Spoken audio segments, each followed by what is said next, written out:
Good morning to all of you. आज हम अपने ईडीसी जो सब्जेक्ट था उसमें लेक्चर नंबर 2 शुरू करने वाले हैं। तो चलिए आज आप लोगों को बताते हैं। सेमी कंडक्टर को जानने से पहले हमको कंडक्टर और इंसुलेटर के बारे में अच्छे से पता होना चाहिए।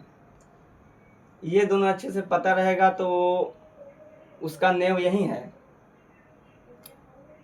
जब ये पता रहेगा तो वो आसानी से आप लोगों को पता चल जाएगा। तो चलिए हम लोग चलते हैं। एक बार वीडियो ऑन रहना। चलिए देखिए, कंडक्टर का मतलब होता है चालक। इसका मतलब होता है चालक। आप 10th में होंगे तो कंडक्टर का नाम सुने होंगे। कंडक्टर करता क्या है इसके बारे में जानते हैं पहले। Conductor is a substance. Conductor एक सब्सटेंस है। सब्सटेंस मतलब होता है मटेरियल, पदार्थ, जो भी कर सकते हैं। That easily current flow through a wire, जिसमें करंट का फ्लो इजली हो जाता है। कोई भी वायर के थ्रू, यहाँ वायर हम बना दिए ऐसे ऐसे, इसका नाम है वायर। ठीक, इसमें इजीली करंट का फ्लो हो जाएगा। तो ऐसे मटेरियल को, ऐसे सब्सटेंस को हम बोलेंगे ये कंडक्टर है। और आप सब लोग जानते ही होंगे, 10th में थोड़ा पढ़े होंगे थोड़ा बहुत, तो इलेक्ट्रॉन इसके अपोजिट में चलता है। इधर करंट का फ्लो होगा तो इधर इलेक्ट्रॉन का डायरेक्शन होगा। इसके आगे चलते पढ़ते हैं। वायर हो गया। Conductor is a substance that easily current flow through wire from one place to another place. It is known as a conductor. इसको कहा जाता है क्या? कंडक्टर। चलिए, तो इसमें एक टर्म आता है एनर्जी बैंड गैप। ये आप लोगों के लिए नया है, चूंकि आप इंजीनियरिंग के क्षेत्र में आ चुके हैं तो इससे फेमिलियर आपको रहना पड़ेगा, नहीं तो आगे चल के दिक्कत होगा। तो ये जानते हैं कि एनर्जी बैंड गैप किसको बोलते हैं। तो अब देखिए, कोई भी वस्तु में, कोई भी पदार्थ में, यानी कंडक्टर में करंट का फ्लो जब होता है तो इलेक्ट्रॉन के चलते होता है। तो इसमें दो टर्म निकल के आता है। एक का नाम है कंडक्शन बैंड CD, एक का नाम होता है वैलेंस बैंड। जब हम लोग वोल्टेज को अप्लाई नहीं करते हैं तब हमारा सारा इलेक्ट्रॉन वैलेंस बैंड में होता है। वैलेंस बैंड में होता है और ये स्थिर अवस्था में होता है, यानी कि चलता नहीं है। अब देखिए, इसको चलने के लिए क्या करना पड़ेगा। इसको चलने के लिए हमको वोल्टेज अप्लाई करना पड़ता है, तब ये इलेक्ट्रॉन यहाँ से उठ के इसमें आता है, यहाँ से उठ के इसमें आता है। मीन्स वन प्लेस से अनदर प्लेस में जाता है। किसके थ्रू जाता है? कंडक्शन के थ्रू जाता है। कंडक्टर में क्या होता है? कंडक्शन होता है।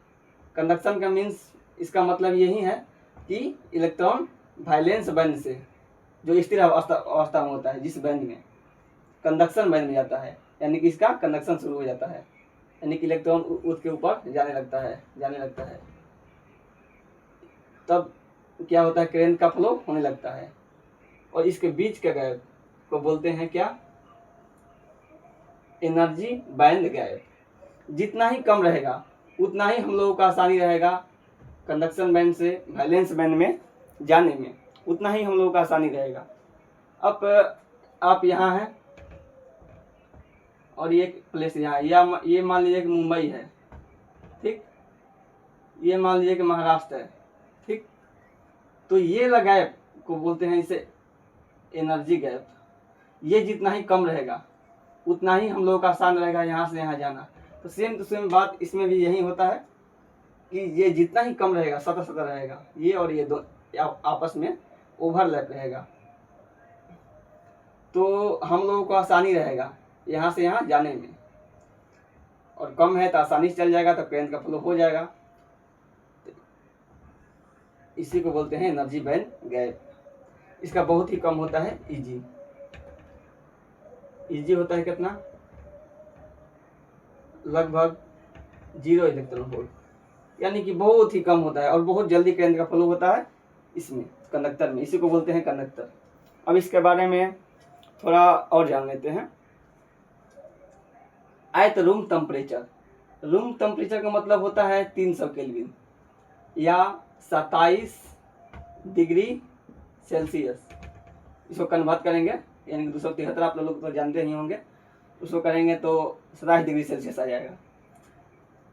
Work as a good conductor, यानी कि रूम टेम्परेचर पे जो कंडक्टर है एज ए गुड कंडक्टर की तरह काम करता है, यानी कि एक अच्छा कंडक्टर।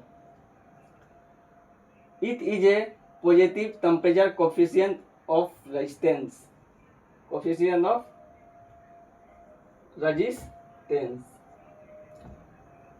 रेजिस्टेंस के बारे में आप लोगों को उतना बताना नहीं पड़ेगा, क्योंकि रेजिस्टेंस बहुत ही लोअर चीज़ है। ये आप लोग 10th में पहले से जानते होंगे कि जो करंट को अपोज करने का काम करता है, यानी कि हम कुछ रास्ता से जा रहे हैं, हमारे विरोध में कोई आ रहा है, हमको रोक रहा है, तो उसी को बोलेंगे रेजिस्टेंस। वो हमारे लिए रेजिस्टेंस है। तो अब देखिए इसका मतलब क्या हो, positive temperature coefficient of resistance, PTC, यानी कि टेम्परेचर का बात आया इसमें। टेम्परेचर इसमें क्या होता है कि टेम्परेचर को बढ़ाते हैं तो इसके संग पॉजिटिव है, यानी कि रेजिस्टेंस भी बढ़ता है। टेम्परेचर बढ़ाने से रेजिस्टेंस भी बढ़ता है, टेम्परेचर घटाने से रेजिस्टेंस भी घटता है। अगर कोई कंडक्टर है उसमें उसका टेम्परेचर बढ़ा दिए, यानी कि जो इन्वायरमेंट है उसका अथी है, उसका टेम्परेचर हाई टेम्परेचर कर दिया, तो उसमें रेजिस्टेंस भी बढ़ जाता है। जब रेजिस्टेंस बढ़ जाता है तो कनेक्टिविटी, यानी कि उसको जो कंडक्ट करने की क्षमता है, जो करंट का फ्लो करने की क्षमता है, वो घट जाता है। वो क्या होता है, घट जाता है। तो जो टेम्परेचर बढ़ेगा तो रेजिस्टेंस भी बढ़ जाएगा, ठीक। तो इसका कनेक्टिविटी क्या होगा, कनेक्टिविटी को रो से दर्शाते हैं, कनेक्टिविटी घट जाएगा। इसलिए कंडक्टर को हमें ज़्यादा टेम्परेचर में नहीं रखना चाहिए, यानी कि धूप में। क्यों नहीं रखना चाहिए, तो इसलिए नहीं रखना चाहिए क्योंकि उसका रेजिस्टेंस बढ़ जाएगा, और रेजिस्टेंस बढ़ने से एक और होता है क्या, रेजिस्टेंस बढ़ने से कनेक्टिविटी घट जाएगा, यानी कि उसको करंट का फ्लो करने की क्षमता घट जाएगा। और एक और चीज़ होता है, दूसरा चीज़, जब हम टेम्परेचर को बढ़ाते हैं तो I²R लॉसेस होता है, यानी कि उसमें बताते हैं आग भी लग सकता है, टूट भी सकता है, शॉर्ट भी हो सकता है, एक और दिक्कत है। इसलिए पॉजिटिव टेम्परेचर कोफिशिएंट होता है ऑफ रेजिस्टेंस। ये लोग आपको ध्यान दीजिएगा बात को। अब आते हैं हम लोग इंसुलेटर में, यानी कि हम लोग जानेंगे कि इंसुलेटर क्या होता है। कंडक्टर के बारे में जान गए, जैसे में हो गया, कंडक्टर का नाम बहुत ले लेंगे, लोहा हो गया Fe, बहुत सारी चीज़ हो गया, कॉपर हो गया, सोना हो गया, चांदी हो गया, Ag, ये सब जो है एक कंडक्टर है जिसमें करंट आसानी से फ्लो कर जाता है। अब आते हैं हम लोग इंसुलेटर। इंसुलेटर किसको बोलेंगे, तो इंसुलेटर वह पदार्थ है जिससे करंट आसानी से फ्लो नहीं करता है, यानी कि मान लीजिए कि नहीं ही करता है। इसका उदाहरण यह है कि लकड़ी हो गया, प्लास्टिक हो गया, पॉलीथीन हो गया। आप लोग जितना भी देख रहे हैं अपने अगल बगल के आसपास के परिवेश के पदार्थ जो देख रहे हैं, उस सब का एग्जाम्पल ले सकते हैं। जैसे बिस्तर हो गया, बेड हो गया, रेशम हो गया, ये सब चीज़ से करंट का फ्लो नहीं होता है, तो इसको बोलते हैं इंसुलेटर। इसमें अब और एक टर्म जानते हैं, इसमें हम लोग बात किए थे एनर्जी गैप का, एनर्जी बैंड गैप। इसमें भी बात करेंगे हम लोग एनर्जी बैंड गैप। तो चलिए एक बार डेफिनेशन को पढ़ लेते हैं, उसके बाद it is a material that block the flow of electron और electric current. This material is called insulator. जो ब्लॉक करता हो किसको, फ्लो ऑफ इलेक्ट्रॉन को और इलेक्ट्रिक करेंट को, that material is called insulator. साफ साफ शब्दों में लिखा हुआ है, उसको इंसुलेटर बोलते हैं। अब इसका जान लेते हैं एनर्जी बैंड गैप। ये होता है कंडक्शन बैंड गैप, ये होता है valence band gap. Valence band जिसमें इलेक्ट्रॉन पहले से रहता है, लेकिन ये कंडक्शन नहीं होता है, यानी कि दूसरा जगह नहीं जाता है। तो इसका एनर्जी गैप कितना होता है, बहुत ही ज़्यादा होता है, हाई होता है, यानी कि 6 इलेक्ट्रॉन वोल्ट के बराबर होता है। इसमें कितना था, 0 था, याद रखना है। इसमें कितना है, 6 इलेक्ट्रॉन वोल्ट के बराबर, यानी कि बहुत ही ज़्यादा है। तो इसमें कितना हो टेम्परेचर देने पे करेंट फ्लो नहीं कर पाता है, क्योंकि इसका गैप है दोनों के बीच में, यहाँ से यहाँ इलेक्ट्रॉन पहुँच ही नहीं पाता है कि करेंट का फ्लो होगा। तो ये आप लोगों के लिए बहुत ही ज़्यादा इम्पोर्टेंट बात है कि इसका एनर्जी बैंड गैप ज़्यादा होता है, 6 इलेक्ट्रॉन के बराबर, 6 या 7 के बीच में रहता है। बेसिकली हम लोग रिसर्च के द्वारा देखा गया है कि 6 से 7 के बीच में होता है।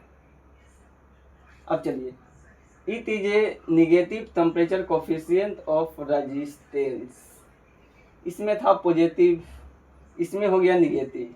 निगेटिव का मतलब क्या हुआ, टेम्परेचर अगर कोई भी इंसुलेटर का टेम्परेचर बढ़ाएंगे तो रेजिस्टेंस घट जाएगा। रेजिस्टेंस क्या होगा, घट जाएगा। कनेक्टिविटी क्या होगा, यानी कि उसमें जो इलेक्ट्रॉन फ्लो करने की क्षमता हो वो बढ़ जाएगा। इतना का मतलब यही हुआ कि निगेटिव है, निगेटिव काम कर रहा है। एक बढ़ेगा तो एक घटेगा, निगेटिव मतलब यही हुआ। पॉजिटिव मतलब क्या, सेम सेम, इनपुट भी सेम आउटपुट भी सेम। तो वैसे ही हुआ, टेम्परेचर बढ़ाएंगे रेजिस्टेंस घट जाएगा। जब रेजिस्टेंस कोई भी चीज़ में रेजिस्टेंस घटता है, रेजिस्टेंस को कम कर देंगे, कोई भी वायर है उसमें रेजिस्टेंस को कम कर देंगे तो कनेक्टिविटी क्या होगा, उसका बढ़ जाएगा। ये बात होता है। तो आप लोग जान गए क्यों बढ़ जाएगा, ये भी एक सवाल है। और कोई भी मटेरियल, ये लीजिए, मान लीजिए कि ये है, इसका टेम्परेचर बढ़ाएंगे तो ये एक टाइम पे क्या होगा, पिघलने लगेगा तो इसमें आयन का निर्माण होने लगेगा। आप लोग एक और चीज़ आपको बताते हैं, इसमें करंट का फ्लो कैसे होगा। ये इंसुलेटर, इसका टेम्परेचर बढ़ाएंगे तो करंट का फ्लो कैसे होगा। आप लोगों के ये सवाल है मन में, लेकिन ये भी कोई भी डाउट हम छोड़ेंगे नहीं आप लोगों के लिए। ये देखिए क्या होता है। पहले आप लोग 9th में पढ़े होंगे, चाहे 10th में पढ़े होंगे, केमिस्ट्री में, क्रिस्टल यानी कि विलयन में करंट का फ्लो आयन के चलते होता है। कैटायन और आयनायन और कैटायन, यानी कि जो जल में होता है उसके चलते, से NaCl हो गया, ये सब हो गया। तो जल में होता है आयन के चलते, कैटायन और एनायन, धनायन यहाँ होता है जो। तो ये पिघलने से इसमें क्रिस्टल बन जाता है। क्रिस्टल मतलब जल की जैसा। तो क्रिस्टल बनने से कैटायन और एनायन का निर्माण होता है, जिससे करंट का फ्लो होने लगता है। तो बात यही है। लेकिन अब हम लोग सॉलिड में आ गए, मतलब जो हो गया हमारा कंडक्टर हो गया। उसमें देखें कि कंडक्टर में इलेक्ट्रॉन का फ्लो किसके चलते हो रहा था, करंट का फ्लो इलेक्ट्रॉन के चलते हो रहा था। और जल में आयन चलते, हम लोग अभी तक ले पढ़े हैं, अभी तक जितना पढ़े हैं उसमें ये पढ़े हैं। तो अब चलिए, negative temperature coefficient of resistance आप इतना जान गए कि अब इसके बाद बात करेंगे हम लोग सेमीकंडक्टर का। ये आप लोगों के लिए ज़रूरी था, हम इतना बताएं। अब इसके अगला टॉपिक होगा सेमीकंडक्टर। तो चलिए, थैंक यू, फिर मिलते हैं आगे।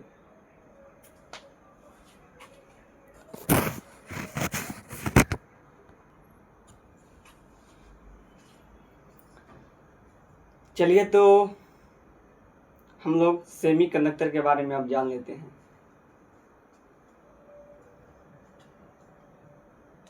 ठीक है, सेमीकंडक्टर।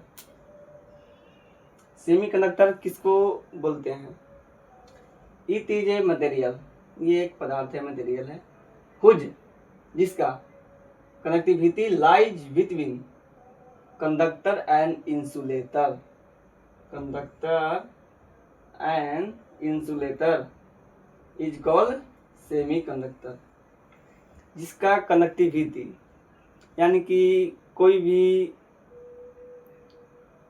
सेमीकंडक्टर में करेंट को फ्लो करने की एबिलिटी कंडक्टर और इंसुलेटर दोनों के बीच का हो, बिटवीन, बिटवीन बोल रहा है, बीच का हो, तो उसको बोलते हैं सेमीकंडक्टर। ना ये पूरा पूरा कंडक्टर हो, ना ये पूरा पूरा इंसुलेटर हो, यानी कि दोनों के बीच के प्रॉपर्टी काम करता हो, बीच का, तो इसको बोलते हैं सेमीकंडक्टर।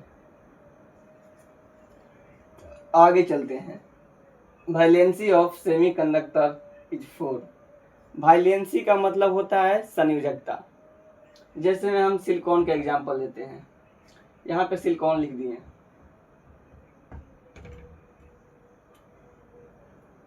तो इसका संयोजकता निकालने का मतलब ये होता है, इलेक्ट्रॉनिक्स विन्यास का आप नाम सुने हैं, इसे 2, 8, 18, 32 होता है।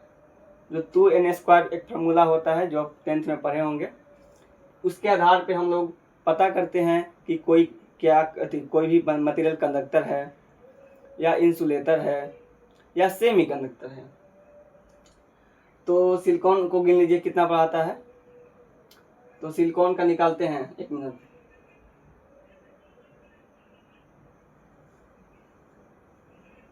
सिलिकॉन का अगर निकालेंगे तो अंत में वैलेंसी आएगा 4।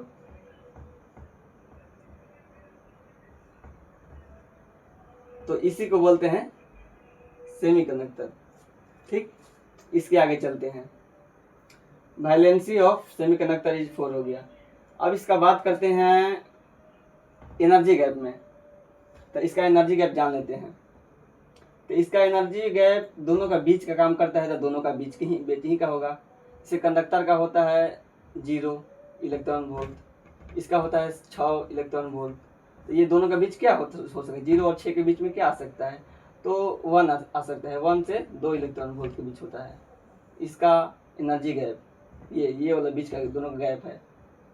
ठीक, ये दोनों के बीच का गैप है। इसके बारे में अब आप लोगों को आगे बात करेंगे, इसका कैसे निकालते हैं संयोजकता, सबका निकाल के दिखाएंगे। आप हर एक पदार्थ का, मटेरियल का निकाल के दिखाएंगे कि कौन सा चालक है, कुचालक है, अर्धचालक, यानी कि सेमीकंडक्टर है, कंडक्टर है, इंसुलेटर है, कौन क्या है, ये एक लेक्चर में हम बात करेंगे। ऐसे इसको एसपी दियर से भी निकाल सकते हैं, लेकिन आपको बेसिकली ये बताएंगे। ऐसे इसका कोई ज़रूरत नहीं है, लेकिन थोड़ा सा बता दिए। और इस पे एक अलग से हम लेक्चर बनाएंगे डिटेल के लिए। चलिए आगे बढ़ते हैं।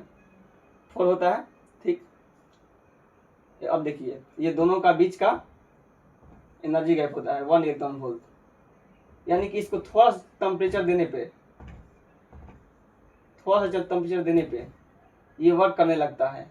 यानी कि इस यहाँ का इलेक्ट्रॉन वैलेंस बैंड का कंडक्शन बैंड में जाने लगता है, कंडक्शन बैंड में जाने लगता है, और जाने से क्या होता है, कंडक्शन होने लगता है, यानी कि इलेक्ट्रॉन का फ्लो शुरू हो जाता है। चलिए, तो ये बात याद रखेंगे, किसका दोनों का बीच होता है एनर्जी गैप, बहुत ही कम होता है। एट रूम टेम्परेचर, यानी कि रूम टेम्परेचर का मतलब 300 केल्विन या और 27 degree Celsius, work as a conductor.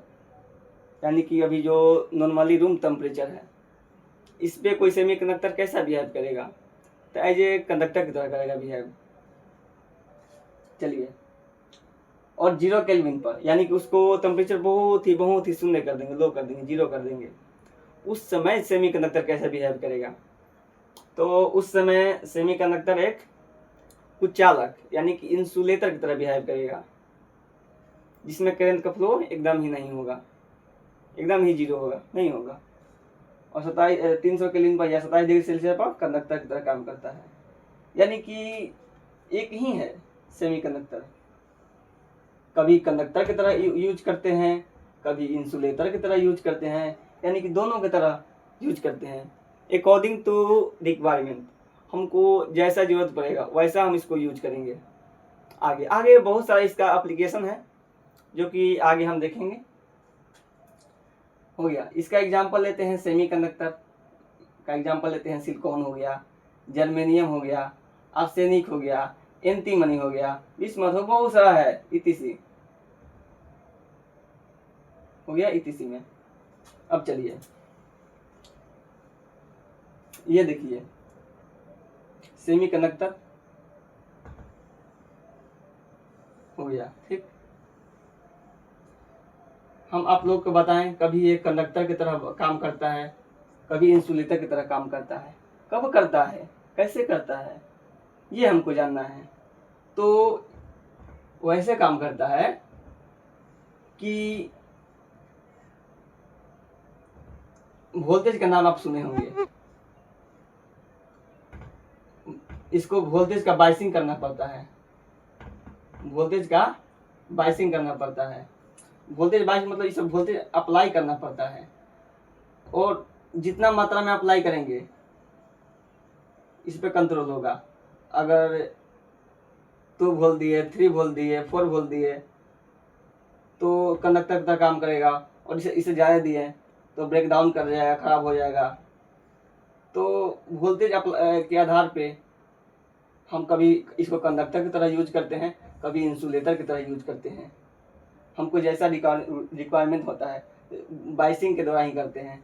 तो आगे हम पढ़ेंगे आप लोगों के लिए बाइसिंग, और थोड़ा बहुत और सेमीकंडक्टर के बारे में आप लोगों को बता देंगे कि इसका कैसे निकालते हैं। ये लेक्चर काफ़ी लंबा हो जाएगा, इसलिए अगले लेक्चर में इससे रिलेटेड और भी चीज़ें आप लोगों को बताएंगे। तो इतना के लिए थैंक यू। आप लोगों को अच्छा लगे तो लाइक कर दीजिए।